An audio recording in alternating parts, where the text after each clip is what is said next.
Hello and welcome to tonight's show.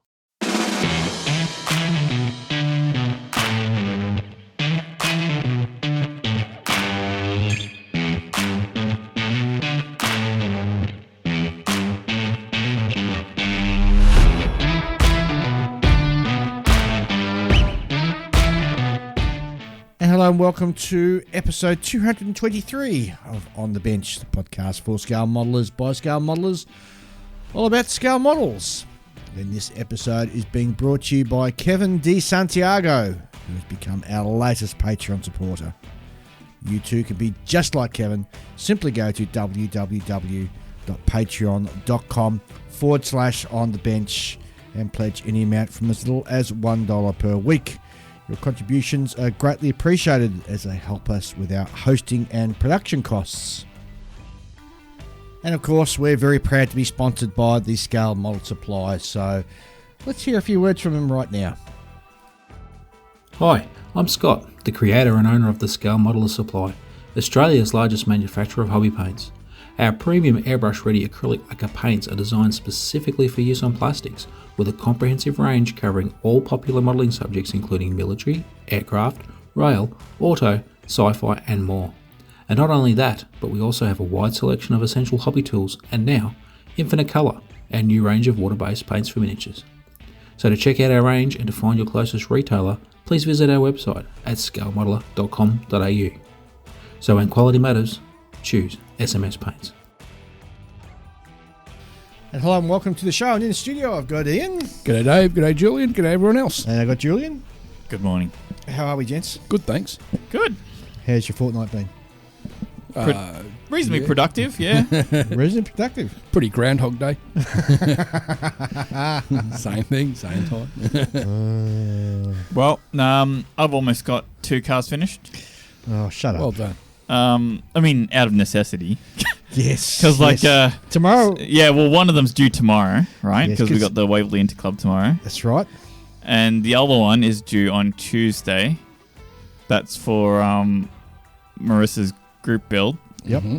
Right? And I haven't got much left to it. I mean, I think the Skyline has like a couple pieces left, but it's pretty much done. The other one, you know, I burned through the that's right. Yeah, the paint and stuff, so I had to retouch that up. And I haven't polished it yet, so I've got time enough to stuff it up again.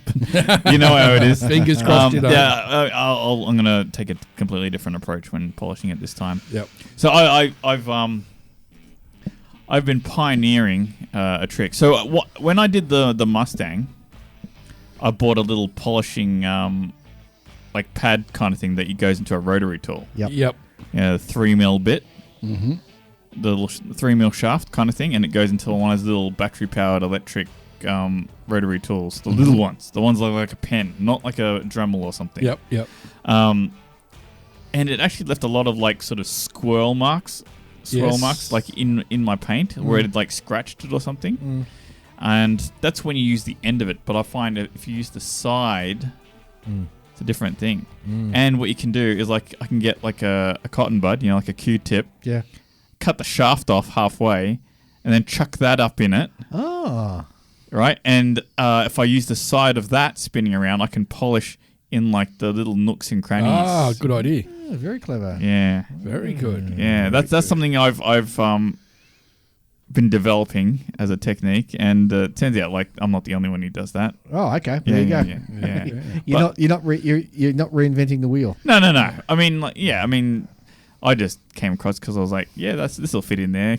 So I used the Display, whatever that brand is called, rotary tool. Right. Which is like USB charged. Yes.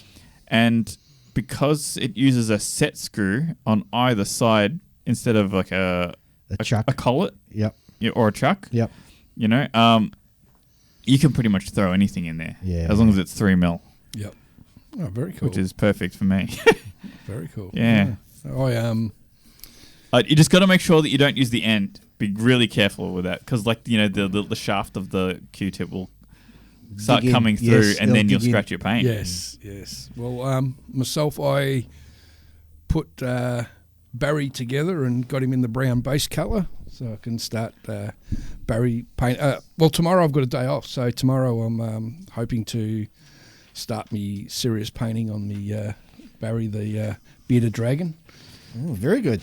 Bazza the bearded dragon. Bazza the bearded dragon. Put me money down for the a.k.a. Halifax. Oh, well done. Okay. How much is that? A bit over 300. Oh, jeez. It's not too bad for the size of the model. And for what you're going to get. Yeah. I know you're We're going to talking a.k.a. 48 scale is going to yeah. be pretty insane. Oh, yeah, it will be. Yeah. So I know the RFF used the Mark IIs over the Western Desert. Oh, did we really? Yep. I never knew that. You don't know which squadron off the top of your head? Oh, not off the top of my head, no. Okay, that's interesting. I didn't know that. First thing I Googled. So you can do an Aussie version? Well, hopefully, yeah. I prefer to do an Australian version, yeah. Yeah. Very cool. I never knew that we operated Halifaxes. Yeah. Okay. All right. Learn something every day. Yes. I was today years old when I found out. Yeah, there you go. Oh, well, I've got a busy weekend. I've got a Bucks night to go to after the show. Yeah. This goes this afternoon and into this evening. Yep. And tomorrow, as Julian just mentioned, we've got Waverley Interclub tomorrow, where all the clubs, local model clubs, come together and have a competition. So Yeah. Should be all right. and I've still got to dig out what I'm supposed to drag. I've got to open up my I've got to try and remember what I'm supposed to take. And of course, we're doing the recording this morning, so we've got some huge interviews coming up. So Yes. it's a really long show, this episode. Before we get into who we're actually going to be talking to, I think we need to dive in and have a look at some of our listener mail. Yeah, that sounds like a good idea, Dave. All right, it's only a short one this time. So first one comes from Alex Heary, who writes, "Hello boys, my hamster brain keeps jumping from one subject to the next whenever I see something cool or shiny. Recently jumped from nearly solely World War II army kits to the Malta siege aircraft and now First World War aircraft. Never ever ships. It's complicated and weird until today. Apparently, I just wondered what you guys would recommend as a first ship build without the overall ridiculous amount of teeny-weeny PE. That's from Alex. And P.S. I wish I'd gotten my grubby mitts on some Wingnut Wings kits before they closed up shop. So, Ian, what do you recommend? I reckon probably a good Tamiya destroyer in 1 to 350. Yeah. That's always a good start. They're pretty easy to build. They look pretty good without the photo etched anyway.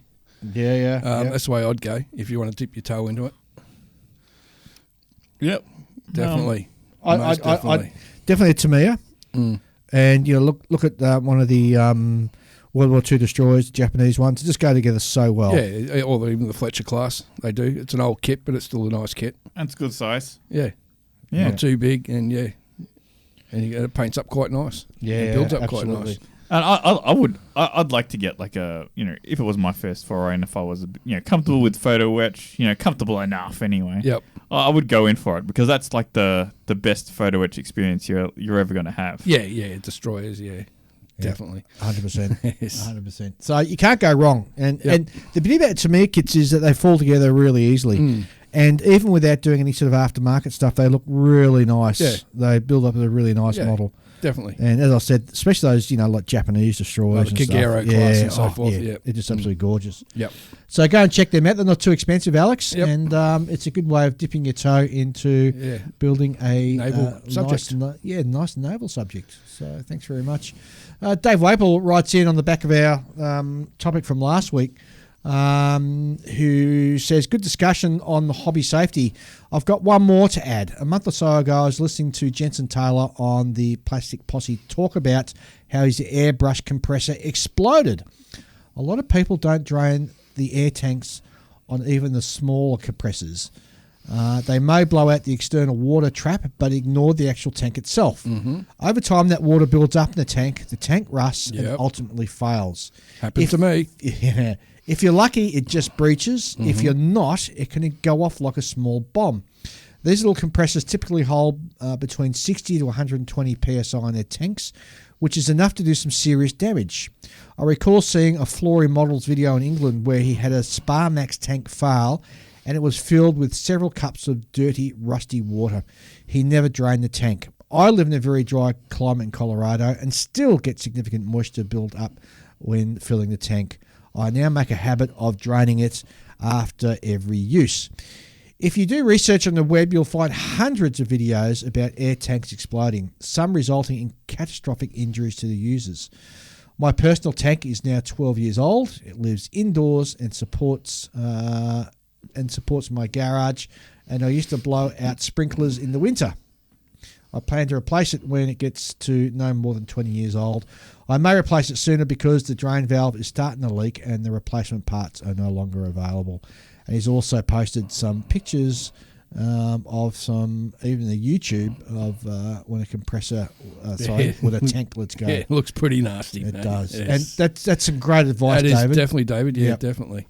And I've had a couple of compressor failures, and I think it is down to the fact that I haven't maintained it by you gotta- doing that.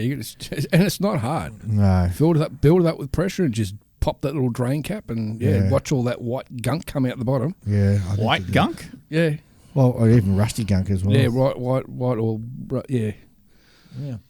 Mine just sort of just slightly rusty, like very sort of more like tea Yep. comes out. Yes. Yeah, I mean it's not dark enough to be coffee, but it's you take it out. That's the thing about it. You got to take it outside, and because the drain hole's on the bottom, Yeah. and then when you crack it open, it just shoots everything out. It does, right? yeah. So you don't want to do that inside. No way. You don't. Well, that's, as I said, it's a very short sort of mailbag. It So was, yes. if you want to write into us, you can send us an email to onthebench64@gmail.com. We'd love to hear what you guys have got to say and really enjoy reading it out as well. Our Patreon Wheel of Fortune, we're doing a T-shirt. These T-shirts seem extremely popular. Oh, good. So I'm going to do another T-shirt. And how about we find out who our lucky Patreon winner is going to be on the fantastic Patreon Wheel of Fortune. As we come round, the winner is Callum McGee. Congratulations, Callum. I'll be writing to you, Callum, and organising to get a On the Bench T-shirt out to you very shortly. All right, so coming up next, we have a chat with Brian yep. Denklau from Built Sideways, and public service announcement. Brian uses some swear words, and A little bit spicy. I tried to track where they were so I could edit them out, but he was sort of let them. He got a bit excited. So rather than me editing out all the F-bombs, I'll just give a public service. He got very announcement comfortable. and let you That was guys a good know interview. that it's there. So here we go with Brian. And now it gives me great pleasure to welcome to the show the man, the myth, the legend, Brian from Built Sideways. G'day, mate. How you going? Oh, hey, thank you. I'm doing well. How are you guys doing? Yeah, good, mate. He's not good when he's on the receiving end of the big, introduction, but he's always giving other people the big introduction. I do my part, It's the game. It is. It is. And the one thing I love about your show, when you introduce, you go, hello, boys and girls and cats and dogs. The birds and the bees and all Cats this. and dogs, birds in the sky, and fish in the sea. My name is Brian. There are some that call me the Bro Builder. Welcome to the Built Sideways podcast, Invades on the Bench. So we've just been having a huge laugh before we sort of hit the record button because there's perhaps some things that best left on the cutting room floor, as they say. Mm-hmm. But we're here with our cups of coffee. But I'm seeing you're enjoying a nice. Is it whiskey neat? Yeah. Oh, Well, no, I got rocks. So. oh, okay. There you go. Whiskey on the rocks. Lovely. Very cool. Bit early for us for that. Brian, how the hell are you, mate? Doing really well, actually. We got the Chicago show coming up to put a food stamp on this one, and I'm working steadily to try and get my stuff together for that. It's going to be a good time. Very good. What are you planning on taking along? I have been working on this Motoroid 1:12 scale Ellen Ripley and the Power Loader from Aliens. Oh, yes. Yeah. for a good number of months now. I'm finally getting to painting the Ripley figure. I've had the loader done for quite a while. I've got a base made up that needs some zhuzhing, but basically everything's right on track to be ready for that. And then I have a Ray Harryhausen Rhoderosaurus and the Lighthouse from X Plus North America. Cool. That I've been working on since. Yeah, I've been working on that. And I just gotta like finish up the lighting inside of it. I wired it up with cool LEDs and just gotta once again spit shine it, put a little bit of lipstick on the pig, and it should be ready to go. Very cool. And well, we got you because you're actually in the crosshairs to build the Moosery Cup this year, aren't you? So how's that going? Fantastically, actually. We got the kind of the shorter end of the stick on this, didn't we, Dave? We got those more traditional automotive models. We didn't get an initial D cut and paste car, or something straight out of Fast and Furious. So, I've been doing my thing. You're the two guys who didn't get sports cars. Yeah, I know. You got like grandpa cars. Malcolm, also in Malcolm Childs in the UK also got another short. We're all three of us have our own little pity party room that we talk a little bit here and there and console each other. We do. I've got to say it's the most dumbest model I've ever built in my life. Do you mean because it's a curbside and has no like guts? Or? Well, I think whatever God I used to pray to that I don't have to sort of do that sort of stuff. But here's the thing: so you put the wheel arches on. There's no locating lugs. You're going to just guess and eyeball where it goes. So I did all that and then I dropped it. Yesterday, day before I dropped it, and one of the wheel arches goes ping. It goes flying off. All right. So you found it. I found it, but here's the thing: you have to sort of butt end it onto the side, and I'm going, and I've already painted it. So I go, how am I going to line it up and hold it while it glue sets? I mean, Dave. So this is why I was sort of looking at what you were doing when you glued those on and going, why are you doing it that way? Well, what other way are you going to do it? Well, glue it before you paint it for starters. Yeah, I did glue it. It was glued on. No. So what he did is he primed the body of the car. Yep. And then he glued these, what do you call them? Like wheel arches. Yeah. The fender flares. Over fenders. Over fenders. There you go. Yeah. Fender flares. Yeah, fender flares. He glued them on with some super glue, right? Because obviously, But what he should have done is he probably should have sanded off the primer in the areas where he's going to glue these on, because it's more construction, more solid bond. Yeah, and you need it's a more load bearing sort of. You're gluing to the plastic instead of gluing to the paint, right? Anyway, it popped off and went ding.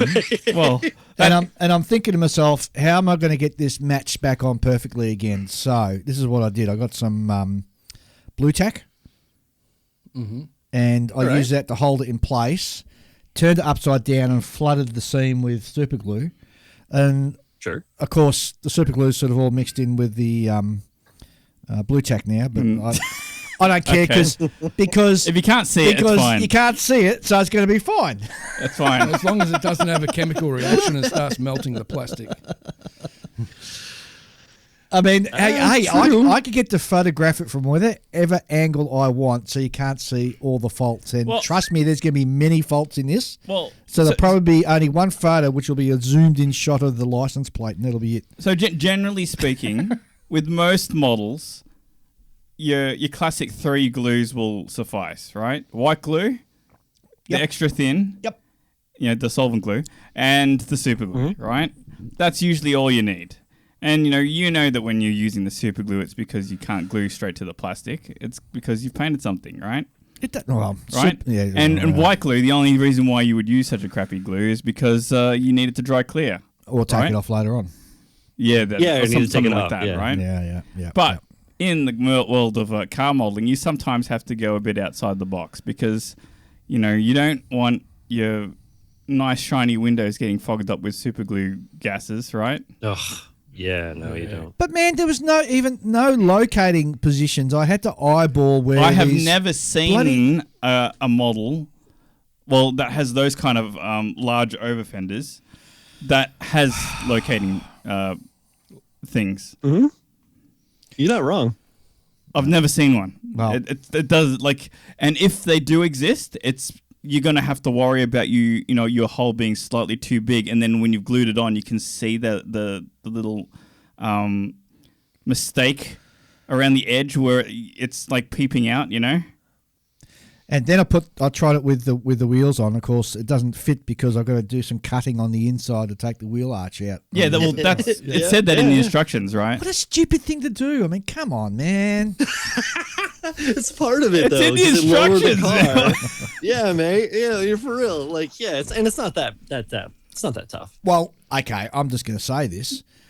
When I buy a Tamiya, when I bought a Wingnut Wings, and I dare say if you buy a Qatari, you don't have to cut things out like that.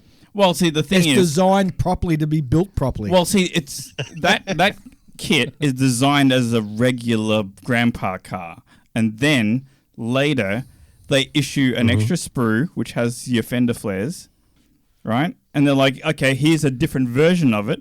To me, it does the same thing, right? They just do they just go the extra mile by like planning for it, and then they'll give you like little dimples on the inside of the body that you have to drill through, and then that creates the locating pins, right? I'm Things coming to like North that. America next year. I've got my hunting license, so those buggers who chose these better be hiding under a really big rock. It's not even that. Like, it's still far easier and far sort of closer to what is, expected of a car kit. Let me say this. And Brian, I'm glad we got you on the show for this discussion. Would you accept this level of tomfoolery if you were a Gundam builder? Of course. Oh, you liar! What do you mean you would? Not at all. Dave's got no idea. You picked the wrong person to include in this conversation, my friend. For example, I scratch built all of my fender flares and ground effects for my car model, right? So all of that is just straight out of the old dome. It didn't come with anything. Mine just came like Grandpa's grocery getter that's slightly lowered with some spokey stretched wheels. Dookie. So I went above and beyond. Yeah, that's not what I wanted. I wanted Sweet JP's ride from Redline.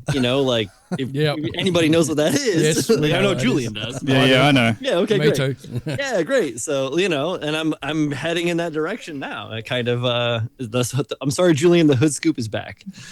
Oh, really? Yeah. Whatever. It's your model, man. And you are It going. looks You so are going to good. town with it. You are going absolutely to town. Look at that. Yeah, that's pretty Looks out there, isn't so good. Yeah. it? Looks a bit like the front looks a bit like a goblin shark.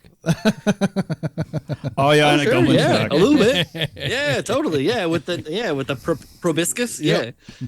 Well, all I can say is our chances of winning the cup this year are looking more remote as the days drag You on. just got to put more effort in, Dave. You can do it. Yeah, you can do it, Dave. Let's talk about something happier. A good set of decals would do you just fine. Yeah. I've got my decals ideas, so don't you worry. That's all happening. So that'll be good. Okay. Fantastic. Yeah. So, we were talking about the VMX 25 and how. So VMX 25 for those listeners who perhaps don't know about it, Julian. Yeah, it's the Modelers Without Borders Virtual Model Expo. Yeah, Virtual Model Expo, which is like a small comp. Well, it's An online it's smaller competition. for others. Yep. It's small for me, but it's not so small for Brian. So before you dive into Brian's woes, so VMX was Models Without Borders' first modelling competition, and online only. Yeah, online only. And it's specifically done so we can test out the judging rules and also just the entry software and all that. And we had some notable figures who were selected to be judges. Yes. Julian was one. Of course, Brian was another one. So, Brian, what category did you end up with? I am, of course, judging Mecha Gundam Of course you are. because that's what I'm most known for. I probably. So, how many up until I went- how many models were entered in your category? I was just counting them, and it looks like each one of these pages each item line is a different model, and I've got, let's see. And he's madly counting out there. It's 18 per page, and we're looking at 2.5 pages, so 40 something models. Okay. And Julian, how many did you get? That's not too bad. I think I got about 24. There you go. And you were whinging about that, saying it was too many. No, I wasn't. No, I wasn't whinging at all. I'll be honest with you. I saw some of the photos of what Julian's judging, and I wouldn't want to judge it. No. That's the just trying to pick which one's going to win is going to be so freaking hard. There's some incredible stuff and scratch built stuff. Well, you don't necessarily pick a winner. You just sort of judge them, and then gold, silver, bronze. It's against the rubric. Yeah, it's open. So that's it. Yeah, they all go into the machine and they come out with numbers. But it's not just you though. You got a couple of other people helping you, haven't you? Assisting with. Yeah. So there's 3 judges per category. Yeah. You know, so I've got 2. Colleagues, I suppose. Colleagues. Yeah. Compatriots. Yeah. Contemporaries. Yeah. And you're judging with Mars, right? So yeah. Mars is in there. So wins factor, Mars. Those of you that know, Mars. Literally out of it. Also, the full thing of judges, I only know you, Mars, and Ben Flood. There you go. Oh yeah, I know many of them. So yeah, I'm a community guy. You know I put my everybody, stink all Brian. over everything. Brian, you know you're connected to the community so deep. You know everybody. Well, sorta. It's better to have more friends than enemies, to be honest with you. Well, and I love building all genres, and I love talking shop. So, and I can talk basically about any fucking thing. So it's like, let's go. You want to have some bourbons and sit down and have a smoke and chat? Let's go. Like, I'm down. Cool. Oh God. All right. So what you got on the bench right now, mate? Tell us what you're building. Apart from the Moosearoo Cup and the loader and Ripley and the Ripley Brachiosaurus. Well, I've got this. I'm working on some other stuff. I'm doing some figure work. So this is another piece that I'm working on here. So some tabletop 3D printed dealie I picked up at the Comic-Con last year. On, Brian, you've done this podcast gig for a while. For the viewers at home who can't see it, you got to describe it. It is like some sort of like longhorn bovine skulled, heavily robed, long clawed, like forest wizard of sorts. Is the best way that I can describe it. I think more like a Wendigo, isn't it? Oh yeah, Wendigo. Yeah, it's a little bit of that. Yeah, totally got a little bit of that going on too. It's got a lot of good words. It's got a lot of texture and a bunch of different elements that allow me to kind of explore different avenues of painting. So this is like the first like professional-esque figure that I've ever painted. So I'm really new to figure painting, stuff like that. So just kind of feeling it out and having fun. And just, doing that end of it. I've got, I've got a massive Gundam that I'm working on. It's huge. Everything weighs probably like 15 or 16 pounds just because of the sheer weight of all the plastic on it. What? It's a kit bash. Yeah, it's a kit bash master grade XS, the old XS from 1990, and then a Plan 303E Deep Striker, which is this like big weapons platform that's all these thrusters and a big fucking long cannon. So I kit bashed all this together and I rebuilt the whole inside of it so that the body of it has articulation, and I extended the legs and I extended the arms like I always do.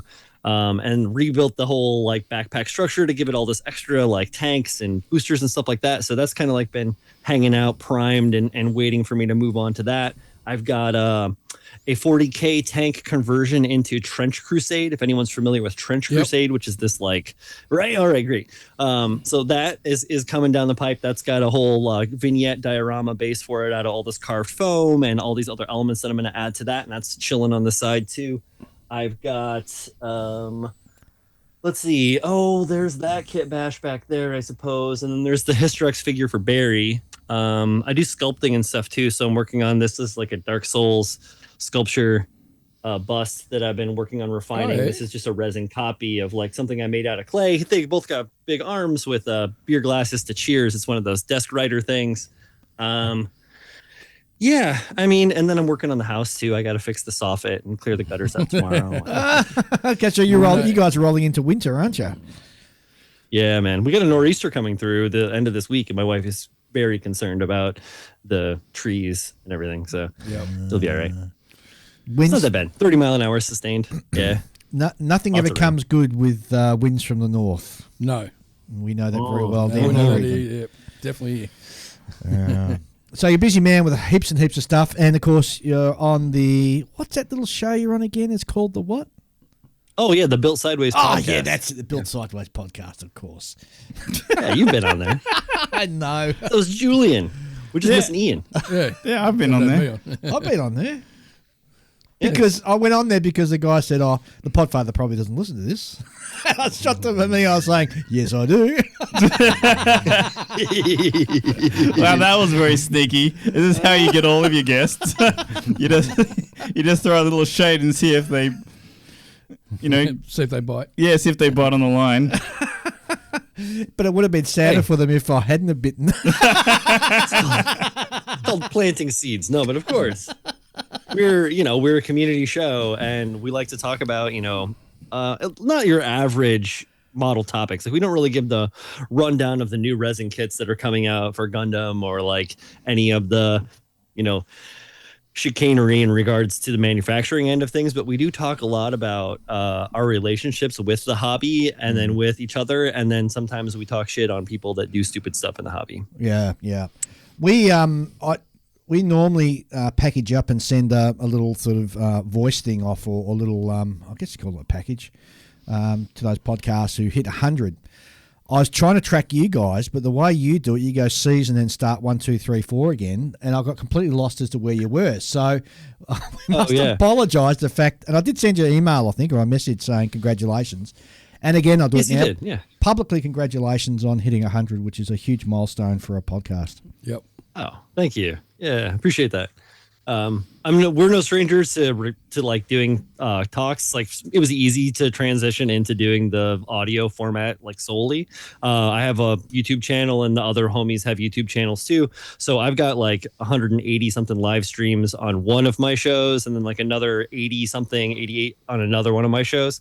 So like, doing the community outreach and interacting with other builders and talking about things spontaneously, or just kind of like working with conversation, kind of comes naturally.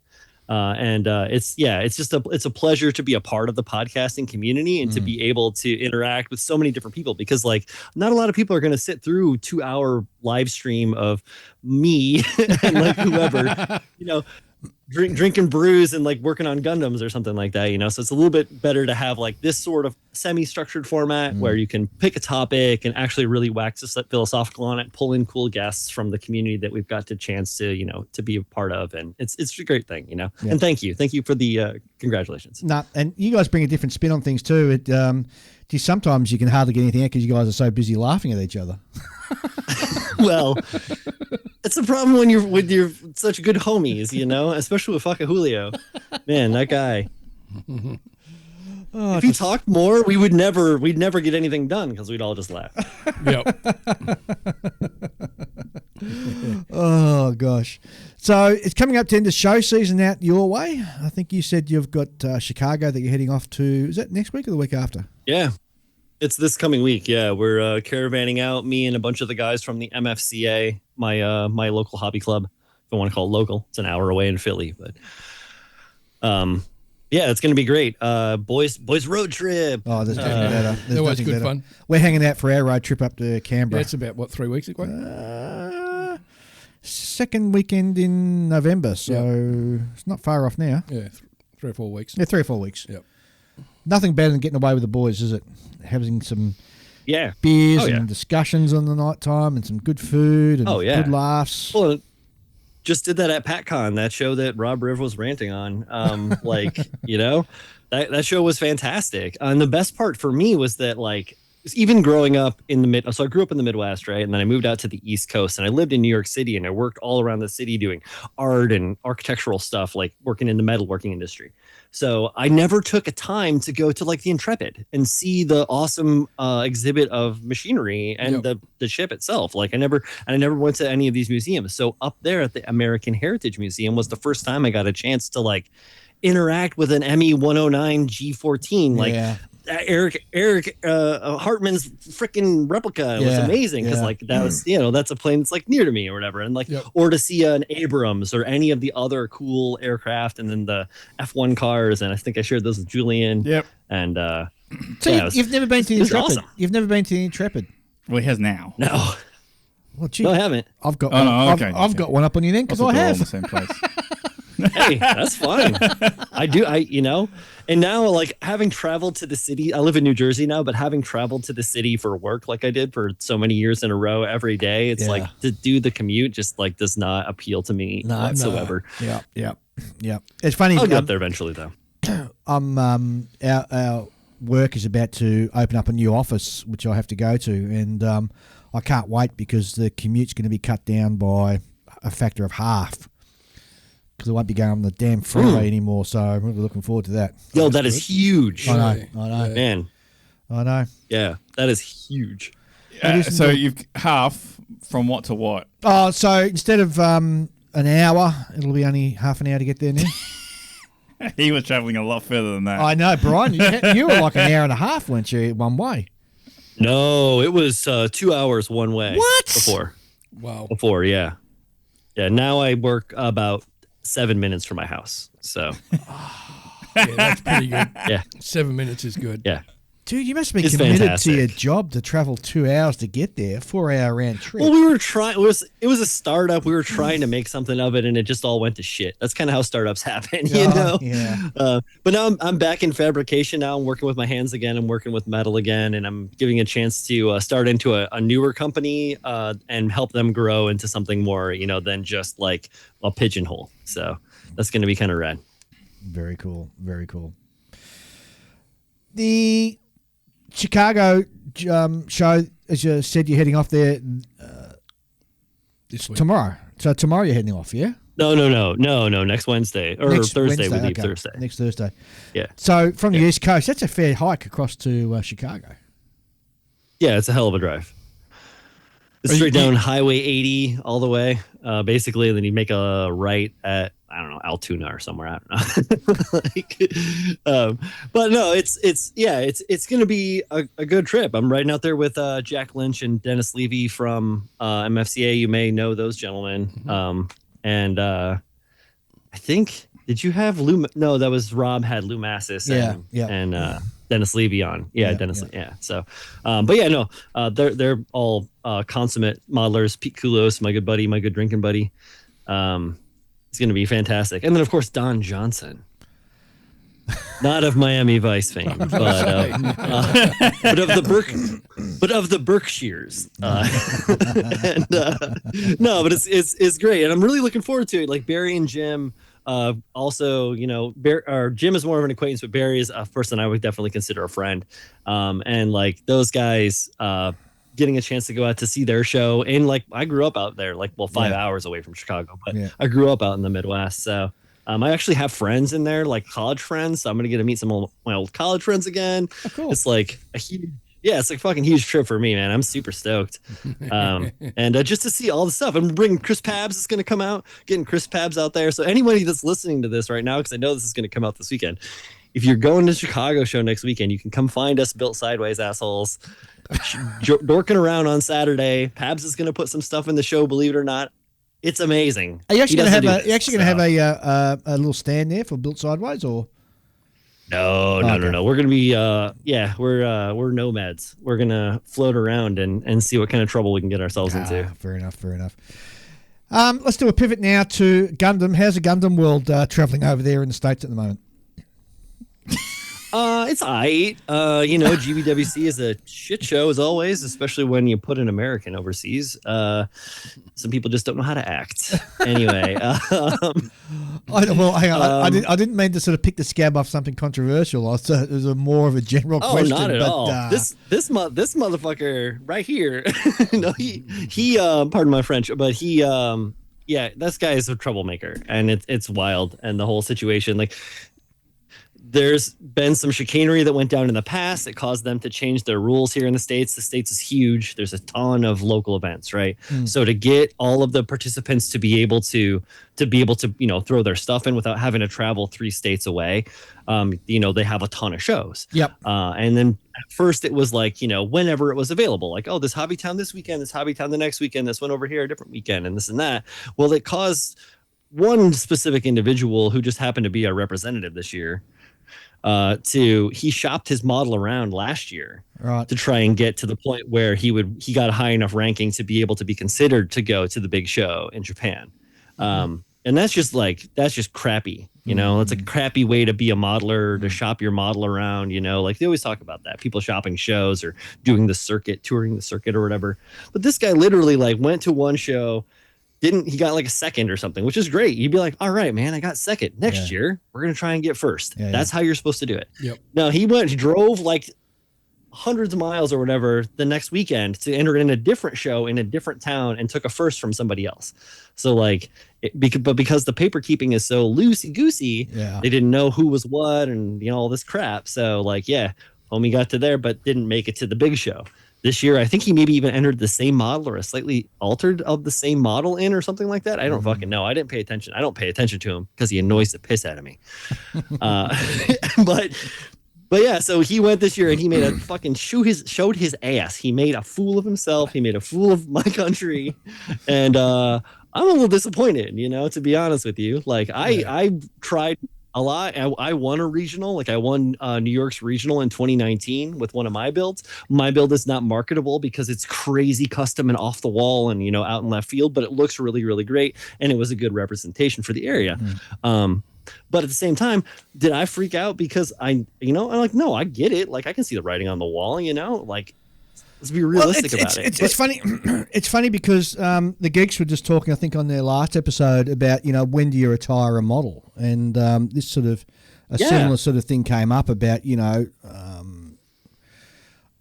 want of a better word, I don't know, shopping around for awards or that. I mean, If I was to win, chasing trophies, I mean, if I was to win, say I took one of my models over to SMC, which is happening very shortly, if not next weekend, I think, and won first place there. There's no way I would bring it back and enter it in a show as a competition. I'd happily put it in as display, and so I can show it off. But to enter it in the competition and take away from the other guys locally, that's I don't know. It just. It doesn't leave a good taste in my mouth. It's ridiculous. Yeah. No, I did. Same thing happened to me where I went to PatCon recently, and it was because people requested that I went. My buddy was driving up from Virginia, and he's like, "I'm taking you. You're going." And so, I made it work, and I put the old models together, the ones that people requested to see. They were like, "I got to see the Flea, which is the one I won GBWC with back in 2019." They're like, "I want to see the Hoverbug, my flying VW customization car that I made," or and I was like, all right, well then I'm going to bring the Briegel too, which is this full resin mecha kit from Calamity, Luca Sempriolo over in Italy. And then I brought one of my Gundams, but I knew that those ones had all won prizes in the past, top prizes. So I was just going to put them on display, and people were like, are you really just going to put your stuff on just for display only? And I was like, well, I don't know. Let me look at the categories. And there was a Masters category, which was you could put models in if you had one gold or top prize anywhere else, Masters. So I was like, all right, I'll put my stuff in Masters because technically it all fits within that, right? And I ended up getting, for my efforts or whatever, I got a gold medal and a challenge coin from the IPMS International or whatever.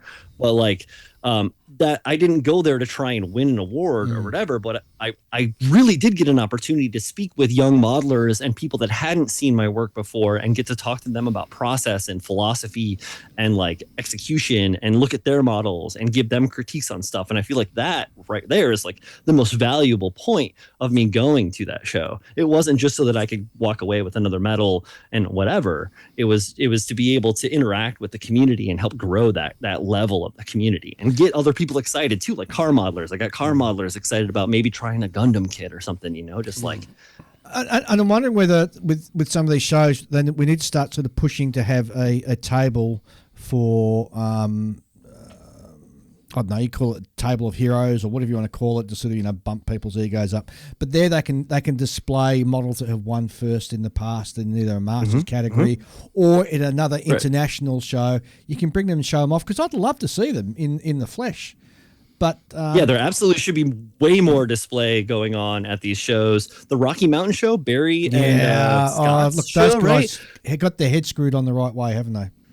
Absolutely, right? Yeah. What a great philosophy for putting your stuff together, I mean, even Julian throwing like a bunch of cars and stuff out there, or Ian, he's gonna have like some ships and a plane and who knows what the fuck else, or an old like some Mad Max ride or something, like let's put it all together because these honestly, like some of these events, they become a little bit disparate and you get a little bit lost, like trying to find what's out there. If you're like someone sees me at a regular IPMS event and they're like, let me see your stuff, and I'm like, all right, we're gonna go on a hike because we got 2 Gundams over here, we got a car, we got a single prop plane, we got a commercial plane over here. It's like you gotta end up running around in a circle instead of just being able to like see what's going on. And let me think now, and Julian and will also be able to correct me. The Golden Demon, for example, if you're judging on that, you're not allowed to enter full stop, but they do have a wall where you can actually display, as a judge, you can display your previous works, correct? Yeah, Julian loved that. I suggested that we have like a judge's display catalog of our works, right, Julian?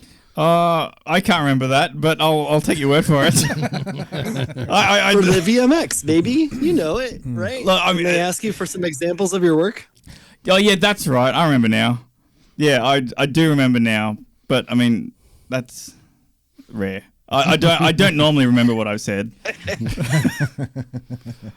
But in the same vein, I mean, you're showing off. This particular kit was considered when it was entered in 2015 as a top of the pinnacle and it won all the awards. And here it is on display. And yes, I'm actually judging in this competition this week. You see what I'm saying? Absolutely adds a bit of credibility to the judges. Well. Yeah, but 100%. But, and I want to say, you don't have to be a world class modeler to be a good judge either. No, I don't and I'll understand use the food world as an example of that. You can be a fantastic food critic, but it doesn't mean you're necessarily a good chef. But you do recognise and able to taste, appreciate, and rank good food when you taste it. Same goes with modelling.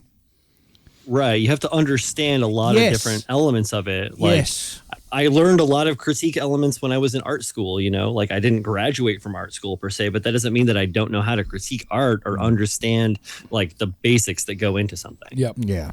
Yeah. Well, that discussion took a left turn that I wasn't expecting. we went a little sideways, baby. Yeah. Oh, well, there you go.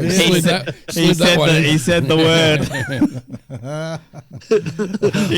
Was like, it's like in those movies where they'll insert the film's title as a line of dialogue, and they're like, there it is. There it is. As if it wasn't obvious already. Well, that's why I have a real chuckle every time when I came up with the name, On the Bench podcast, because the word on the bench is used quite a lot. So, and I'll be listening to other podcasts, and they're saying, what's on your bench now? And I'm going, yes! There's a little subliminal link back to us. Yeah, but do you know how many other podcasts are named this, though? Only other 2, because there's another one that was a football one, I think. Okay. Yeah. I mean, it's almost right, because they're right, like on the bench. It's different. I see what they're doing. Yeah. Oh, well. It's like, at least it's not the Bench Writers, the Bench Writers podcast. We're not good enough to be on the field. We're good enough to ride the bench. Yeah. Oh, I've never thought of it from that point of view before. Oh. After 9 years, I've suddenly realised there's another way of looking at On the Bench as being not good. You've been benched. Yeah. It perfectly describes my modelling. It belongs on the bench. So yeah, I should be benched because I'm just an average modeler. Yep. Oof. No. What is No, average? notice no one's actually going, nah, you're full of it, Dave. Well, I have one at local level, so I mean that doesn't. But I'm a modeler who builds to enjoy the hobby rather than building with the intent of getting an award at some point. Yep. That's the point of it. Exactly It's right. building because you enjoy the hobby. Exactly It's an escape, right? Exactly Like right. it's a way to, for me it was like I was going crazy before I got into scale modeling again. I just was a fabricator and I worked at this like amazing shop in Brooklyn that once again I helped build up from just a couple of dudes up into a bigger company. And I was doing all sorts of like creative work with my hands. I was doing all this forming work, all this finish work. I was repairing stained glass. I was doing all this crazy stuff, right? But none of it was something that I got to enjoy at home or for myself. It was all for the man in a way, right? Even though they were my friends and contemporaries, but they were still just for the man. And I wasn't giving anything to myself. And I started going a little bit nuts. I had like insomnia for like 6 months and I didn't know what was going on. It was because like I didn't have any of that like fill my own cup shit, you know? And then I got into building prop replicas. You guys are familiar with the Borderlands video game series. I got into building 1-to-1 scale Borderlands prop replica props and got into rotocasting, mold making, and resins and stuff like that. And that naturally brought me into kit building and then got me back and shrank me back down when I lost my like huge shop space to building small stuff again and then getting into Gundam models and then like, you know, building car models again and then building plane models again and just like kind of like reawakening the youth in me that loved this hobby so much and like be realizing that like this is something that I absolutely can do like sustainably at home, you know, for the rest of my time. Exactly. And right, now I have a massive backlog that I'll never be able to build. And a bunch of great friends, you know, like you guys and like, you know, all the other people and all the other people that I haven't met yet that are listening to this podcast right now. They're going to come up to me in the Chicago show and be like, oh my God, are you Brian? That happened to Ian once, I think.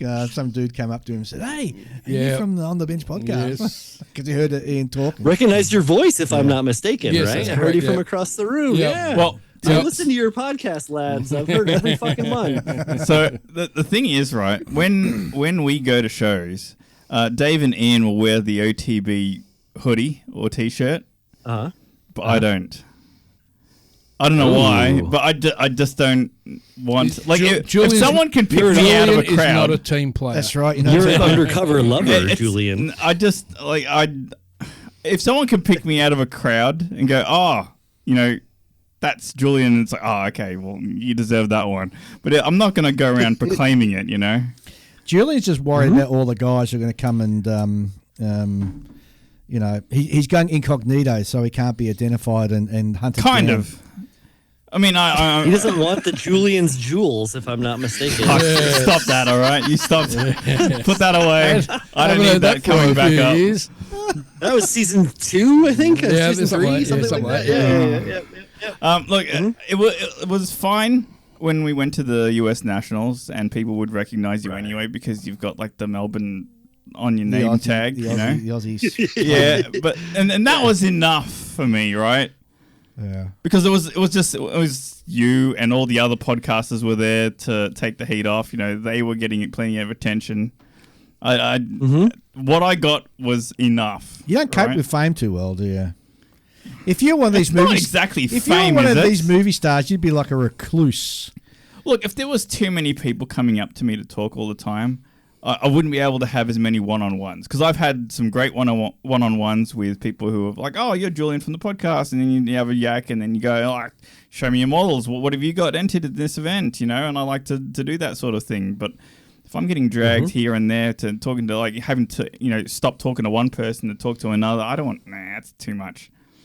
Let me just float around the tables and look at things, right? That's what I'm there for. I like, you know, some of the worst event sort of experiences that I've had is when we used to do the podcast at Model Expo. Yeah.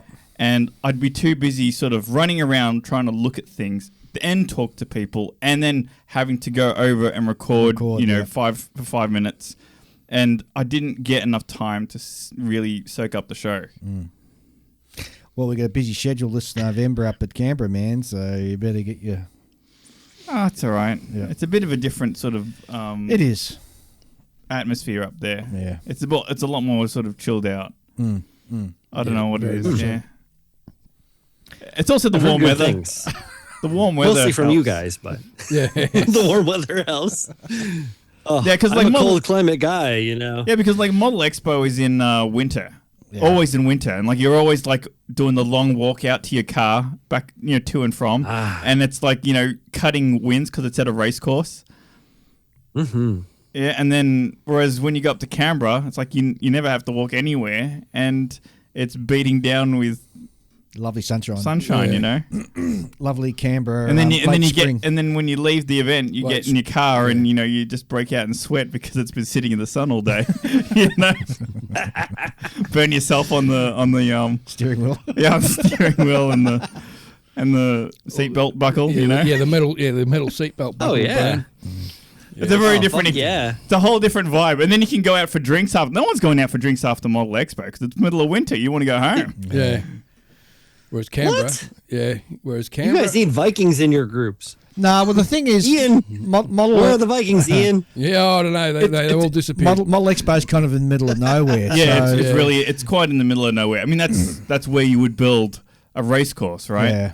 And there is a pub close by, but it's kind of a weird pub. Yeah. And you really don't want to go there because it's just weird. And it's always Yo. always so full, you just can't get in. That's no good. What, the pub? You gotta spearhead the hospitality suite, all of the MFCA or the MMSI show. So the thing is, like, Hospitality. the only Yeah. pub near the event is the Sandown Park Hotel. Yeah. Right, which is it's like a pub. It's got like lots of what are the pokies, Yeah, Parkies. Gaming machines. Gaming. yeah, it's got a lot of the gambling and stuff there because that's what they've done to make All right. money on the side. And it's like imagine you go to a Baby gotta eat. yeah, Well, I know, it's- but it's like sort of being in a very small like gambling parlor that also has a bar. But it's actually a god awful Sure. building because it was built back in like the late 70s. 60s. And so it's got that sort of design vibe to it. It's and it's just big and long and it's just not very welcoming. You think of a good pub where you got a nice, sort of bar and everybody sort of, got stuff all over the walls and everything. This just doesn't, it's a terrible vibe. Interesting. Yeah, it's kind of got the you must be desperate if you've come here Yes. kind of thing. So I'm guessing you guys haven't had the privy of or a pleasure of dealing with an MFCA or an MMSI No. hospitality suite. So No. the hospitality suite, right? Hear me out. Aside from the fantastic show with all the fantastic exhibits and the vendor room, which is fantastic, beautiful and like a comfortable hotel, all this shit. The hospitality suite is a suite that is dedicated specifically to the after party. Yep. So it is got a bar set up in it. It is full of snacks and imbibements and quality conversation to be had and throughout. And so the idea is that everybody goes up there after they could do dinner after the show. They go up to the hospitality suite and hang out in the same room, and people get a chance to cross pollinate and talk about stuff. Right? And I'll be like talking with Jim Rice for a half a second, and the next second I'm over here talking to Mike Hillary, who is I'll give him a nuggie. He's one of my buddies. Or like, Taesung Harms is up there, or Jim DeRogatis, or oh man, any of the people. I don't need to name drop. I can name drop for the fucking end of time. It doesn't fucking matter. But the deal is like, it's like you don't need to go to a pub because everybody's just there to have some drinks. And like I bring bottles to these things because that's the kind of guy that I am, and like just to share and throw around the love and talk, color theory. Well, like let's talk like 1930s theory, 1930s era color theory, or like talking with sorry. Well, Yeah. I don't And- think that sort of thing could go on at Model Expo just because Of course not. there's it's a different sort of atmosphere, and also if you did, no one would turn up for judging. Yeah. No one would turn up because the judging happens when the event closes. Yeah, at night time. Right. Yeah. So like let's say the event closes at like 5 o'clock or something like that, Yeah, and but then it happens at and then IPA. then it's judging, and the judging can carry through to midnight depending on like how many people volunteer for judges and how many models there are. But and that's where Canberra sort of is such a great show, because you're not that far away from sort of downtown Canberra, where you got all of the pubs sort of all together, and it's like a night. It's right next to nightlife area. Yeah, and all the accommodations around there. So everybody who's sort of travelling up, they all hang out and sort of book in the same sort of area, and it's all walking distance to all these fantastic eateries or and, electric scooter and micro breweries and stuff like that. And it's, I don't know, the guys up there have really I don't know whether it's conscious or subconsciously, but really sort of pushed that to the extent now where it's just as much fun or just as important to the show that is the nightlife as it is the actual show itself. Yeah, that's awesome. Yeah. I mean, they've built a weekend. Yeah, is what they've done. Yeah. Whereas Model Expo is like they've built a competition. Yeah. Yes. Right. Yeah. Yeah. Okay. Yeah. Okay. Yeah. Actually, you're right there. So what you guys are telling me is that I need to get a travel visa, and I need to come down to Australia. Oh yeah, you got to come to the Canberra show. You got to come to the Canberra show, man. Of course you do. Yeah. I'll put you up. I've got a spare room. Possibility. It's a possibility. It's only. It's not that far. It's only a 9-hour drive or something, isn't it? Well, for him, he's got to fly as well. Well, for us, but from here to there, it's about 9-hour drive. It's like 27 hours of flight. It's no big deal. Yeah, it's not that much. No, it's dumb. It's dumb because of the States is dumb, and there's the fucking jump over the timeline. It's a long flight. Oh, well, I know. Ask me how long flight. It is. It's and when you come here, you time travel into the future anyway. You do. But it's well worth it. I mean, it's well worth it. That's why it takes so long. Yes. It's also why the jet lag's so bad. Yeah, it's not just hours; you're a day ahead. Yeah, I don't know. Yeah. You guys talk a lot of shit about coffee, and I'm a coffee guy. Oh, you're gonna love it out here. Oh, well, supposedly. I don't know. Like, I have some fucking standards. I don't even drink, like, coffee I can buy around the joint. Julian knows what I drink. I drink some psychotic shit. But I've sort of seen some pretty picky coffee drinkers, and they've either said, "Oh, this is as good as what I'm used to," or they're impressed. Mm. You know, Melbourne's got a very good coffee culture. No, I'm down for the culture. To be honest with you, lads, I want to experience it because you talk so highly of it, and I care so much about coffee.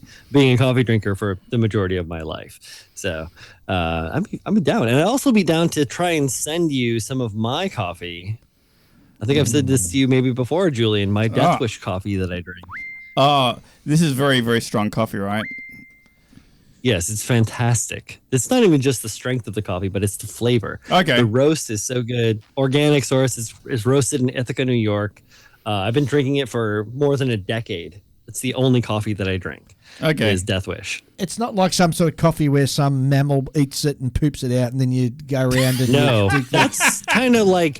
I mean, I get enzymes because I'm not... I like science and stuff, but at the same time, I'm not about to do that. That's not a thing. That's just wrong. Do. You shouldn't do that. No. Don't do that. The boys certainly don't complain about the coffee. I brew the coffee here, I percolate it here. So I hear you do a good little percolation there. Yeah, you got I a percolator going on. You and Missy Elliott or fucking. You don't know how many episodes of this podcast. Nobody knows. Yeah, because there are periods where I don't say much. But it's because I've gotten up and gone to the toilet, right? Because I don't know what it is. A little ejecto-cito there, Julian. I don't know what it is, but Dave's coffee does that to me far more often than coffee. Generally speaking, doesn't send me to the toilet, but Dave's does. But you know, it's good coffee if it helps you with your regularity. You know, it's the right stuff. Yeah. Yeah, but normally it's like a gentle nudge, not like a I'll knock on the door. I'm coming out. Let me out. Not the fucking bear. The fucking battering ram. the battering ram. Yeah. Open up. Yeah, it's like the Pavlovian response or whatever it is, Yes. But I can dial it down because here's a difference. I put a lot more coffee in there than what. Because Michelle so when the guys come over, I cook breakfast. Michelle sort of helps me. She'll get the coffee going, and I find that when I do the coffee, it's the battering ram effect. Whereas when Michelle does it, she doesn't put as much in there, so it's not as strong. Oh, okay. So you can always tell when Michelle's made it, when I've made it. If I've made it, you better be very close to that water closet. Yeah, I'm usually safe if I just drink one, but if I have two, right? And you know how many times I get draw the short straw? They get the dregs. Yeah, I get the bottom of the pot. Oh, that's the good stuff. It is. And you just sort of because these things, we have these podcasts like once every 2 weeks or something. I'm not I can't remember the last time or what's happened. So like you get here, you got your mind's on like eating breakfast. You drink your cup of coffee. Oh, do you want me to top up your mug? Yeah, all right. And then you see it as she's pouring it, and it's the bottom of the of the jug, right? And yeah. That's the good stuff. And you know what's gotta make sure. And what's so special about that is, so you get the bottom of the pot, and no matter how much milk you put in, it still doesn't go that sort of creamy white. It just stays black. It's like what your next half hour is going to look like. Oh yeah, I put milk in my coffee. Milk? Yeah. Cream? No, not cream. Milk. Real milk. Real milk. Cow juice. Potato, tomato, my boys. I do nothing. I'd rock and roll. Maybe a little bit of salt. Maybe just a touch of salt. You do it the Navy way. Of course. Yeah. No, my younger son, he went down this rabbit hole about brewing his own coffee, and he would draw a pentagram and summon these things up as he made it and all this sort of weird stuff. And you ever live in Brooklyn? Because I swear, bro. And he used to swear, just put a tiny pinch of salt. And he reckoned that sort of makes it. And that's a Navy way of doing coffee with a pinch of salt. Yeah, it helps to cut the bitter out the top end. And the problem with that, though, is if you add too much salt, it ends up getting like you're drinking like this caffeinated soup kind of thing. It's like a broth, you know? Yeah. It's different. So, you got to, use judicious. Well, we've talked about a whole heap of things. We've talked about model shows, judging. But look, coffee. However much we've talked about coffee has not been nearly as much as, like the other podcasts talk about whiskey and other things like that. Those whiskey sipping hayseeds from it's not Kentucky. That bad, Oh, yeah. Those are my boys, too. Mike and Dave. Hell yeah. Mike especially, Yeah, I can't wait to be tall. I'm super tall. I'm like 6'4". So I can't wait to meet all of these people in reality, and they're all they're all my height. Size. Yeah. Well, Julian's not. Julian's pretty tall. I think Ian is too. Yeah, but they're both taller than me. So I'm 5'7". Yeah. So it's not your fault. What was that? I'm not going to say. I love you.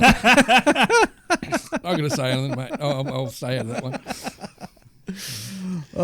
So speaking of the hayseeds, I'm looking forward to catching up with them next August, actually. So I've got my accommodation booked already. Oh, right. You're going to Indiana, right? Yeah, Indiana. I'm sure there's a song about that. Going to Indiana. That's fantastic. So I've got my room booked at the Marriott, which is really cool. I just got to organise my airfares now. So is that 2026, is it? 2026, August 2026. Okay, mate. That's still a way away. Yeah, sure.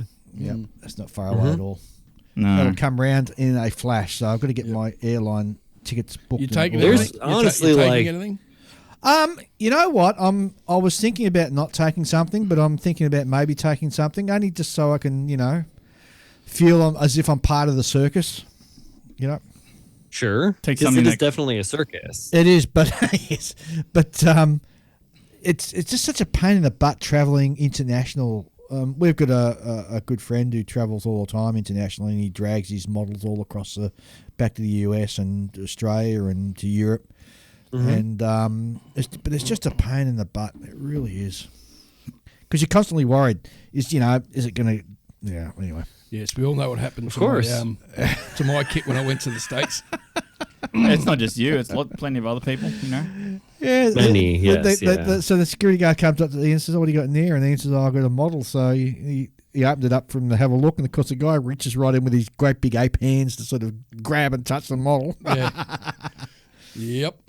And you jumped back, didn't you? No, don't touch. Don't touch that. And then I got wrecked. Then it got wrecked anyway. Yep. Oh well. Touch Motherfuckers. Let me listen. Brian, it's been fantastic having you on the show, mate. It's been really good.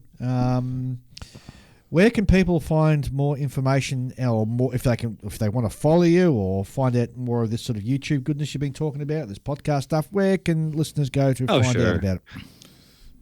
You can go to Built Sideways podcast is the podcast that I'm on. We have a Discord. Guys can join it for free. It's a place where everybody gets together and talks about a bunch of bullshit and has a great time and laughs about hobby. Yep. You can find me on Instagram at bro_builder. It has to go back to my time as a semi-professional skateboarder. That is what it is. But yeah, come find me there on Instagram. My YouTube channel used to be called Kodo Kai because of the problems that we didn't talk about my build for GBWC and the community that hates people that use creative logic to build stuff. Anyways, so you can find me on YouTube under, I think it's my name, Brian Denclau, or Kodo Kai, KOTOKAI, like Cobra Kai. I better say, it sounds like a karate movie. Yeah, but it's not. Yeah, so that's why my icon is the snake, but it has a Zaku head on it, and it says "Build fast, drink hard, no mercy," because that is always been kind of my mantra. As I finish yet, and now it's neat. So now the bourbon is neat. Lovely. Very good. But also you can find us soon. We're going to be doing another Critical Builds setup, which is you guys maybe don't know about this. So we used to do a show on YouTube called Critical Builds, where it was this submission-based critique and comparison show or a showcase. So people would submit builds to us in a format on the Google forums, and we would then have the opportunity to speak with them live on YouTube about their work and critique it. We would talk about the various aspects of the photographs that they showed us. We would give them tips and critiques if they wanted, or we would do a showcase. If they wanted to do that, we would just showcase the build and talk about the build. And that's coming back too through the podcast, through Built Sideways podcast. So that's something that people can look forward to this year. It's going to be coming up very soon I think our camper build. So Julian, put your fucking pictures in. And yeah, exactly. And so you can check us out there. And otherwise, Brian Denclau, if you can spell that on Facebook, I'm there too. So hit me up. Very cool. Thanks very much, mate. Being a pleasure having you on the show, and look forward to catching up with you again soon. Thank you, boys. See you, mate. Hey, what a classic guy. Brian can go on, can't he? He's a great guy. Great guy. He could have carried on for another hour easy. Oh yeah. Well, he's very passionate about his hobby. That's a good thing. Well, good on him. Good on him. Lovely guy. Yeah. Lovely guy. And it's a great podcast too. So go check out Build Sideways. It's a great little chat with the guys there. So go and have a listen. Yep. All right, coming up next, we're going to be talking to G, who is the organiser for GameX, which is a gaming, hobby and model expo up in Queensland. And I'm very excited to have a listen to what G's got to say, because it sounds like a fantastic concept. Yep. So here we go. And that gives me great pleasure to welcome to the show G from the GameX, which is happening up in Brisbane in 2025. And, of course, G is the organiser. G'day, mate. How you going? Good, mate. How are you? Very, very good. So, for those who perhaps don't know, what's GameX all about? Well, GameX is short for Gaming, Hobby, and Model Expo. So it's essentially it started life as a model event and a hobby show, but we added the gaming component into it. Initially, when we first thought about it, was just to bring the gamers who paint and build terrain, all that kind of stuff, and get them involved as well with some of the mainstream hobby shops and hobby traders, because a lot of them don't really sort of go beyond Games Workshop in many cases. So introducing them to the wider industry, and that's how we really sort of got the show up and running, and how we got it on paper and developed it from there. So the main focus of the show is all about interaction, getting hands-on. It's a family event as well, so we encourage lots of families to come with their kids. There's stuff to do all weekend long. So we got miniature painting workshops, free model building. We've even had bonsai tree people there. There's just hobbies of all shapes and sizes, and everything to get hands-on. We've got the card tournaments. We've got tabletop tournaments. We've got video games. We've got esports there. We've introduced cosplay last year, so cosplay is a big part of the show as well. Obviously, cosplay, it's a very in-depth hobby. A lot of creativity in that as well. So it's just something for everyone. It's very very broad in who it appeals to, and from the real diehard hardcore modelers right through to the families. It sounds like a fantastic opportunity. It looks quite large too. Yeah, to cross-pollinate amongst all the different hobbies and genres, which, believe it or not, they share similar sort of interests and themes anyway. Absolutely, yeah. I mean, look, my background is I used to run all the big Comic-Con shows. I ran one of the biggest shows for 16 years. So, I've been around that environment basically my whole life. I started out doing Star Wars conventions when I was 16. Wow. So I've been doing shows, since I was a teenager. That was literally, I'd hate to say it, 30 years ago. So I've been doing events for 30 years. So just during that time, I've met a lot of people. I've got a lot of partnerships, and this show really is what I personally would love to see at one of those events. Sometimes I think there's a little bit lacking as far as creativity and displays and what the community can do, because it always relies on just the standard traders and maybe the big companies, the Disneys and Warner Brothers of the world that come along, and sometimes they have something to show, but we started doing some little model displays and little competitions, and this is a show dedicated to all of that. So just to get that interaction and creativity at an event, and this is the whole show is dedicated to it. So, we just want it all there. I've got kids, it's something that my kids can come to. I've got a 5-year-old, who doesn't need a babysitter. He's 5 years old and he says GameX is his favorite day of the year. That's wonderful. That's actually fantastic. So I think it works on that front. And we see, since this is our fourth show this year. We started in first show was in 2022, and one of the coolest things to see is families that have come to every single event and watching their kids grow up every year. So we've got photos and social media posts of families playing Dungeons and Dragons, or painting miniatures or building Gundam models, and then you see them do it again, over the course of a few years, and the kids have grown up. The dads have got less hair. The mums are still there, and everyone's getting involved. Everyone's is having a go. So it's great seeing it from that side of things as well. Having attended the modelling expo up there last year, the thing that struck us when we were up there was that how much in it, I don't know whether it's Brisbane or what it is, but it seems to be a lot more family orientated than perhaps exactly other shows that we've been to in the past. And it sounds like you've even sort of spread your arms wider to include sort of a more even diverse group. Oh, absolutely. Look, I moved to Brisbane in 2015 from Melbourne. I used to be president of the Waverley Scale Models Club in Melbourne. So I've been to lots of the Australian Model Expos. We've done club displays there. There is certainly a little bit more family orientation for GhMH here in Queensland. I think it's only recent though. I've been to a few of the shows in the past, and they've certainly changed it a bit to get more kids involved. They've introduced like a couple of Lego retailers. You've got some of the workshops that are coming into play now. But for our show, obviously there's two model events in Queensland. We're a little bit different. Excuse me.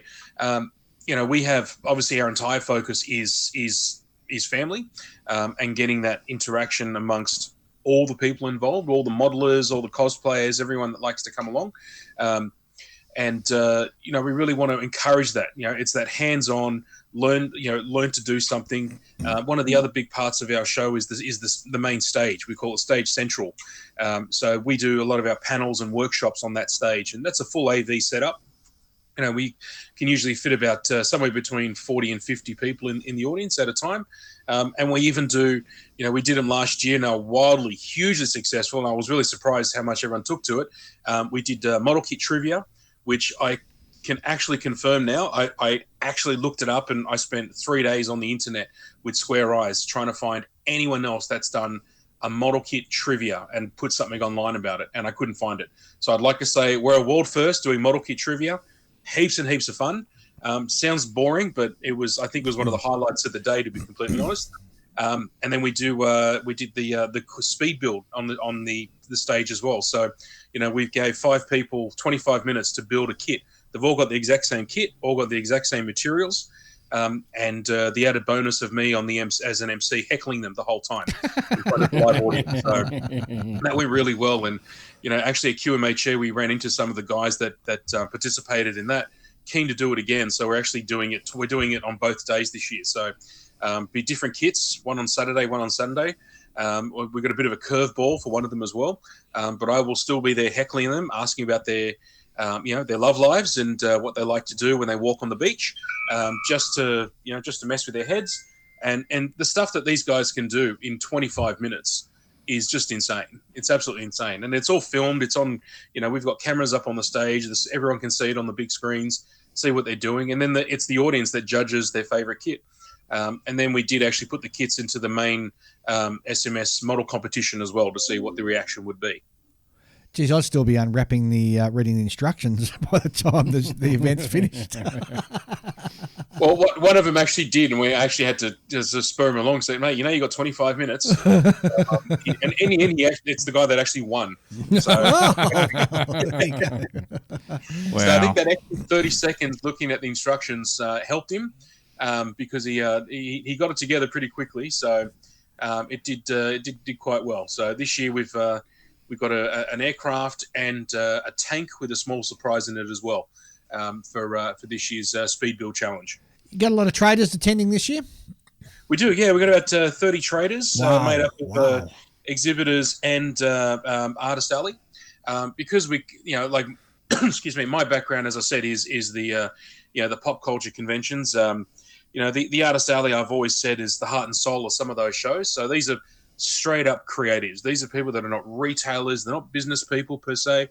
They are creative artists, and some of them do some amazing artwork. It's all handmade. Anything they sell is unique and handmade. And there's so many different types of products that these guys produce. So we've got an Artist Alley there as well. This year, I think we're up to about 20 Artist Alley exhibitors as well. And they have a great weekend. People love seeing them. They love seeing some of the art they produce. And these guys are just outright artists themselves. Some of these guys do enter things into the competitions. But one of the huge things we've added this year, which I'm actually really, really excited about, is adding something called the Maker Gallery. And that is a non-competition display expo. So I know there's a lot of people that do, they've got a lot of builds. I'm one of them. Yep. Like, for example, I've been doing figures and busts for the last couple of months, and I've never really done them before. I think they look okay, but I'm never going to put them next to some of the guys that enter in these categories, into the figures and categories that we have in our competition, for example. These guys are just some of the best in Australia. They are phenomenally talented. Like, I can't even fathom how these guys do what they do. So I sure as hell do not want to compete against these guys. So I can put stuff into the Maker Gallery where, I do want other people to see it. And I don't have any restrictions on rules. They're not going to be judged. Just on display, people can admire them, and it's open to things like cake decorating as well. We've got cosplayers putting in some static costumes and props. So it's a display of community work. and I think it's something a little bit different that we do over some of the other shows, and we also display obviously the name of the person. They don't have to if they don't want to, but on each entry we'll have all their social media tags, their name, whatever sort of contact details they may want to put on as well. It's up to them what they put on, just to encourage potentially commissions that someone may see some work and want to reach out to a model builder to build something personally for them. So it just gets them out obviously to the public. People can see their work without the the fear of the competition itself. Yep. A fantastic idea. Yeah. With so many different sort of things happening, like cosplay and wargaming and all that, you need a very large area to hold this. So where exactly is the show held? We are at the Brisbane Showgrounds, home of the a.k.a. So everyone knows Brisbane Showgrounds, especially if you're a Brisbane local. It's in the exhibition building. So it is traditionally the Woolies Pavilion at the a.k.a. So it's a fairly decent sized space. It's just shy of 5,000 square meters. So it's a big space for us. This is our third year in this building. We started off in a 750 square meter space. So we did a big leap from our first year to the second one, and we fill it. So with a lot of the activations and the content we have that obviously take up a bit of room. Dungeons and Dragons in itself is something like 15 to 20 tables. Wow. With 5 people per tables, and they are full all weekend. Like there's never a spare table. We've got the card tournaments, the miniature paint shop. Last year it's always been popular, but it went through the roof last year. With we're doubling the size because we had the Brisbane Painters Guild actually managing it from start to finish this time round. So it wasn't just a couple of people showing kids how to basically paint a miniature. We had a full workshop happening the whole weekend. So what happened there is we had people learning to paint, especially kids as well, learning to paint. They're doing a couple of miniatures, and then lining up at our retailers buying brand new miniatures to go and paint those on site as well. Wow, fantastic. That is great, isn't it? They just, like hobby, we've done what we set out to do. Someone got inspired and now they have a new hobby on their hands. So, that's exactly what we want. Yeah. And we've also introducing the RC zone this year as well. So we've got Boomstrike coming along, running a whole bunch of helicopters this year, or some static helicopter displays. Boomstrike is an RC helicopter festival that started in Brisbane last year.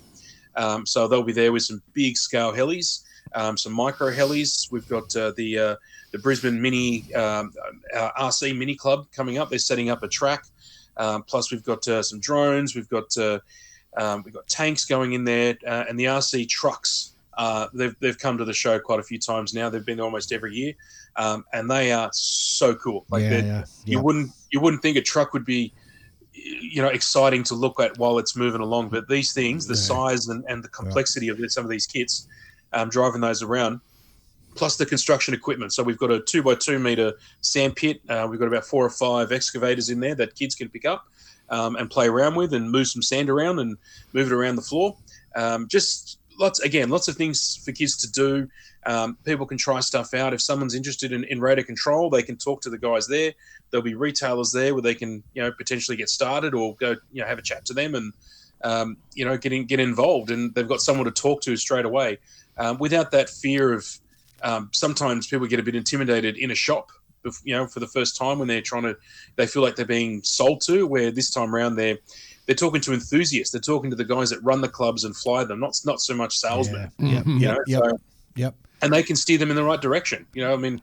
I used to work in a hobby shop, and I think we deterred more people from buying, $2,500-$3,000 radar control helicopter kits than what we actually sold, because some people think they really want to do it. They look cool, but as soon as they pick up a controller, they just realize, no, this isn't for me, or the fact that they have to build it half the time, or repair it, or maintain it. So we sort of used to deter it, but this way they can see it, get hands-on, have a go, see what the controls feel like. There'll be some simulators there as well, to try it out and see what it's really like flying a helicopter. Mind you, when I was younger, we didn't have the miniaturized fly-by-wire and the miniaturized chips in some of these helicopters. Yeah. But they do look super cool. So They do. I know there's one going to be on display, and I feel like I'm going to part with a little bit of money on one in particular. So we'll see how that goes. Hopefully my wife's not around to see it. So And we'll see what happens. your guest artist this year, so you got Wayne Nichols from Marvel Comics, IDW Publishing, Dark Horse Comics. Wayne Nichols is an acclaimed comic book artist and commercial illustrator, best known for his work in the US comic book industry, illustrating titles for Marvel Comics, Dark Horse Comics, and IDW Publishing. You've also got Adam Nichols, who is an Australian award-winning concept designer and art director, and Ty Hansen, who is a Brisbane-based author of Millennium Exile and a Gunpla enthusiast, as well as an award-winning Gunpla modeler as well. Correct. Yes. Yeah. So the artists are a big part of the show too. Now, Adam and Wayne are based in Brisbane. They are absolutely insanely good artists, and they're great with the public too. They talk to people, they talk to kids, they encourage anyone that wants to get started in illustration and comics. They'll be signing autographs. They'll have some of their stuff on sale as well if anyone wants to purchase anything. But they are just great with the crowds. They've done some panels on the stage as well. And last year they did a panel on Star Wars, on basically all the work they've done in some of the Star Wars games and designing and illustrating a lot of the concept artwork, especially Adam as well. So they do some great talks, great guys to have on site. Ty is brilliant. He's been supporting the show since day one. I think he's literally one of the best Gunpla modelers I've seen. Now he publishes his own graphic novel, which is just insane, and the artwork in that is so good. And he's great value to have there. Again, really, really nice guy, really approachable, talks to people. People ask, how do I get involved? How do I do it? He's happy to sit down and have a chat with anyone. And then he's also entering some of his Gunpla, so watch out anyone entering into the competition. So,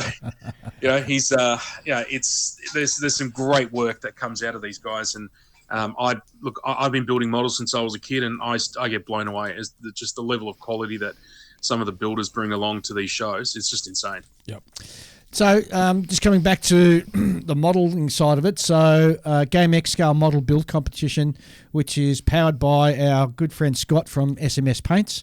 It's Australia's newest scale model building tournament with new categories and judging enhancements, including lighting and sound. There is something for every model builder, no matter what your preference is. So entries are $4 per registered model when pre-registered online, and registrations on site are $6 each.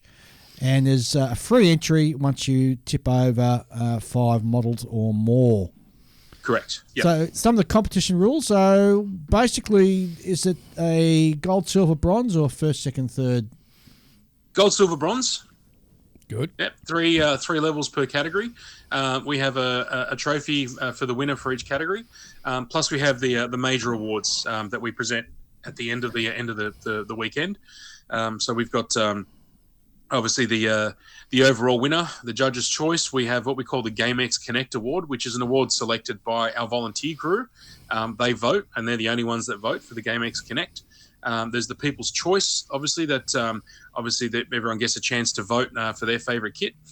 Plus, all obviously the ones that are selected by our judges and deemed the best for each category and overall.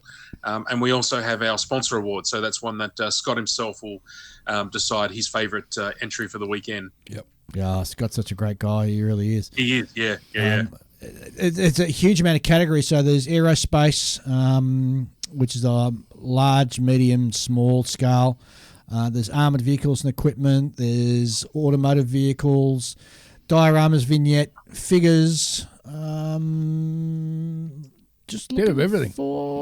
We do a lot. We've changed it. We spent a bit of time developing the categories for this competition.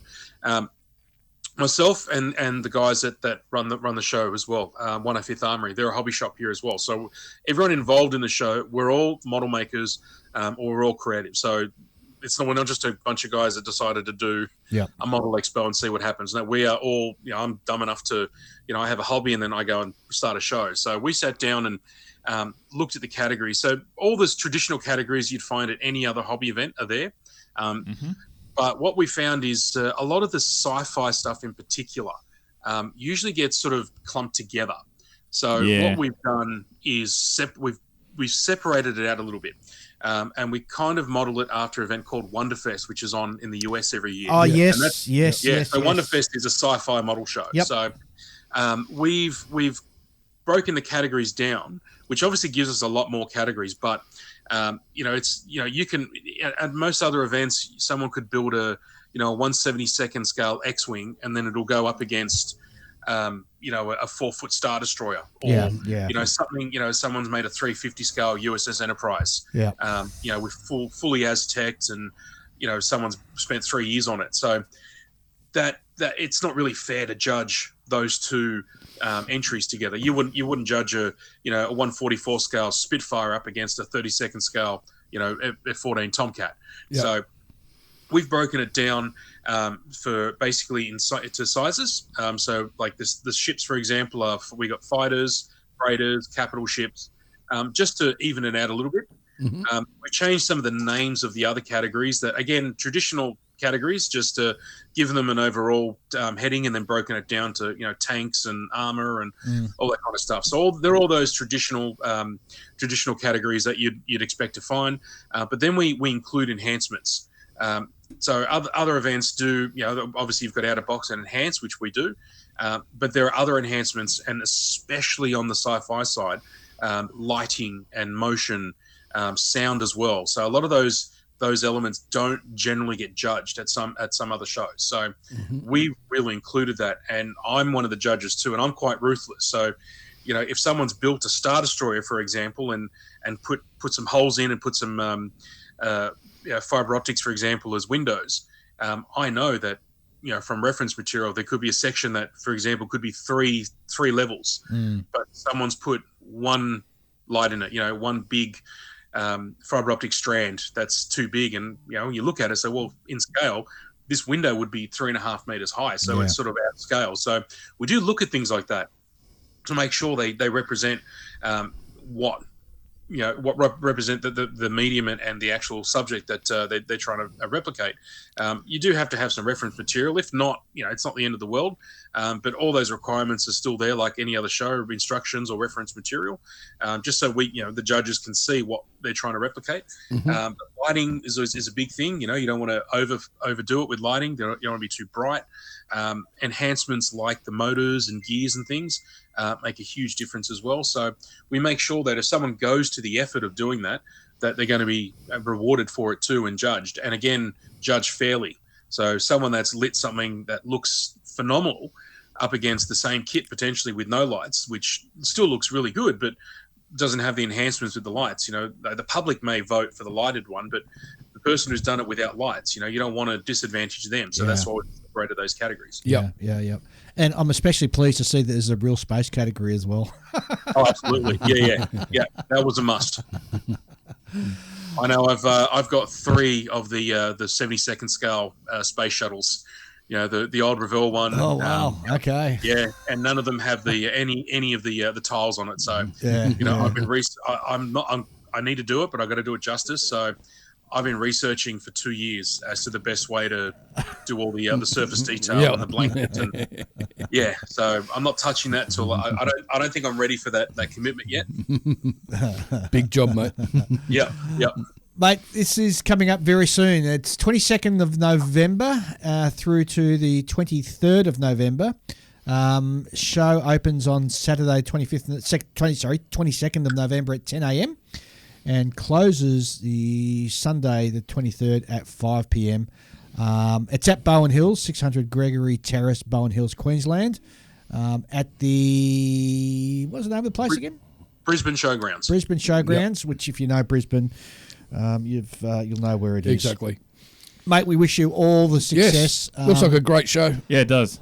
It's something that it's certainly on my radar now to perhaps think about getting up there, although there's so much happening in Queensland and so little time. We'd love to get up there, so it'd be awesome to come up and see you. We'd love to have you guys. Not a worries at all. So where can people find out more information? Have you got a website where they can go? Yes, just head over to the website, GhMX.com.au. All the details are there. You can look us up on Facebook and Instagram as well. But everything is on the website. So tickets, how to get there, parking, public transport, all up online. Fantastic. We wish you the best of success. And hopefully we might touch base and talk to you after the show and just see how it all went. Yeah, see how it all went. Yeah, sounds great. Absolutely. Yeah, be happy to. All right, G, no worries. Thanks for being on the show, mate. Thanks for the opportunity, guys. Appreciate it. No worries, buddy. Well, that's a really interesting concept that G's got organised up there. I'd love to get up there one day. See, I reckon that's a concept for the future. Yeah. Where you've essentially pulled a whole bunch of, overlapping hobbies under one umbrella. Mm. I don't think it's a concept for the future. I think it is the future. Yeah. And you consider like a cosplayer is probably going to be dabbling in Gundam. A Gundam builder is probably in the future. Well, look at Brian. I mean, he used to do that sort of stuff as well. Yeah. So it's. And he's got his wargaming stuff there. The thing is, like, if you these days, especially with young, people under 30, people under 40, they've usually got their fingers in more than one hobby. They do. Yep. Well, I look back. I mean, I used to have my fingers in. I don't know where this is going. I used to have I used to dabble. I used to dabble. So I was a board war gamer. So I did the Avalon Hill war gaming as well as doing model building when I was younger, and even almost got into tabletop war gaming at one point. Yep. So yeah, I think a lot of the companies are sort of starting to realise that too, because there's an overlap between wargaming and card games. Yes. So, for example, you can buy like Warhammer sets that have like a card element to them. Yeah, yeah. There's also they're now bringing Gundam. Bandai have brought out like essentially like a card game about Gundam. Oh, really? And in conjunction with it, they bring out mini-sized Gundams. Right. So that means you can start doing tabletop. Yeah. Yeah. I mean, I don't know how much potential there is in that, because you'd be surprised. Maybe in the West, but in Japan it's a bit different, but they've got a very strong hobby following over there. It's hard to say it's worthwhile for them to give it a try. Yeah, definitely. Yeah, definitely. I imagine there are people who actually repaint cards. What? Yeah, so the cards for all these various different types of card games, they'll sit there and they'll repaint the cards, or they'll design their own cards as just for funsies, Right.